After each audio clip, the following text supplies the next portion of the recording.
J'ai envie de dire, on travaille beaucoup finalement sur les énergies humaines. La vraie question, c'est qu'est-ce qu'on a envie de faire, qu'est-ce qu'on a envie de faire chacun, qu'est-ce qu'on a envie de faire ensemble et qui on a envie de devenir. L'entreprise d'aujourd'hui, elle a des enjeux à très court terme, des enjeux technologiques, des enjeux humains qui sont déjà en place. Et en même temps, elle doit déjà préparer l'avenir, sa reconversion, sa transformation.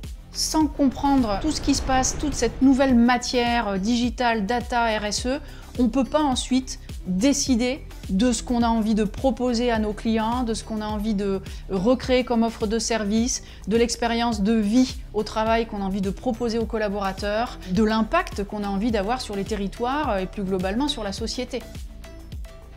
Alors l'Alliance Eurus, c'est un GIE, donc c'est d'abord une mise en commun de moyens, mais c'est aussi des réflexions qu'on va partager, qu'on va mener ensemble et qui vont nous permettre d'aller plus loin.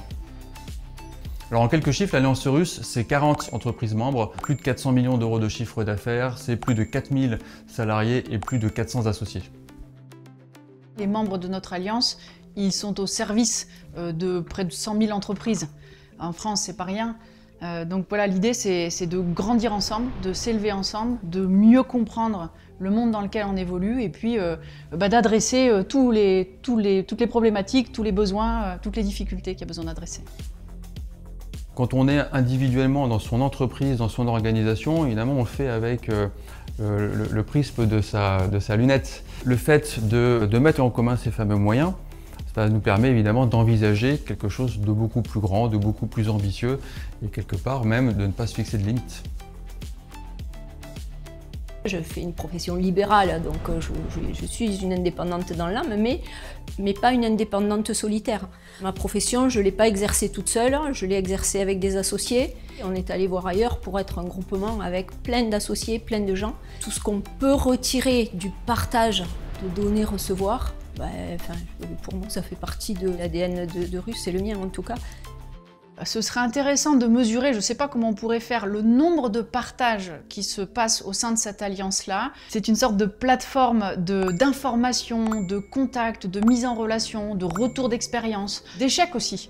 On partage jusqu'aux échecs, on partage les difficultés. L'ambition, elle est très tournée quand même vers l'innovation, l'évolution évidemment de notre métier, mais aussi des enjeux qui sont encore plus grands et qui finalement sont presque des enjeux d'humanité, des enjeux environnementaux, des enjeux sociétaux. Donc on doit travailler tout ça de concert.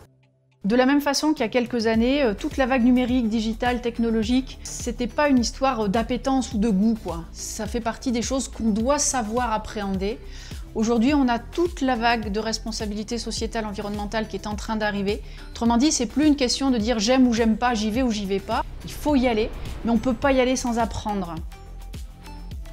Pour nous, Eurus, ça nous permet de comprendre les enjeux de demain. Eurus, aujourd'hui, dispense un nombre de formations essentielles à la progression de nos collaborateurs qui nous permettent, nous, d'être beaucoup plus compétitifs au niveau du marché des experts comptables. Je parle beaucoup d'Eurus et de la richesse de l'Alliance Eurus qui permet au cabinet d'être beaucoup plus à l'aise à l'accompagnement de leurs collaborateurs et aussi relationnel par rapport aux clients. La formation technique, en tant qu'expert comptable, on la trouve partout. En revanche, de la formation comportementale, de la formation sur le management, sur le travail des équipes, comment on fait progresser nos collaborateurs pour savoir-être avant de savoir-faire. Là, en revanche, je pense que Eurus se distingue beaucoup de tous les autres groupements par ce genre de travail sur l'humain. Un futur membre de l'Alliance Eurus, c'est quelqu'un souvent qui ne sait pas que Eurus existe, parce que c'est déjà un indépendant, il se débrouille déjà très bien tout seul, et en fait il n'imagine même pas comment des indépendants qui se débrouillent bien tout seuls peuvent faire des choses incroyables ensemble. Le vrai sujet, c'est choisir avec qui je vais coopérer, avec qui je vais collaborer, avec qui je vais co-vivre aussi, parce qu'on vit beaucoup dans l'Alliance Eurus, beaucoup de moments de vie.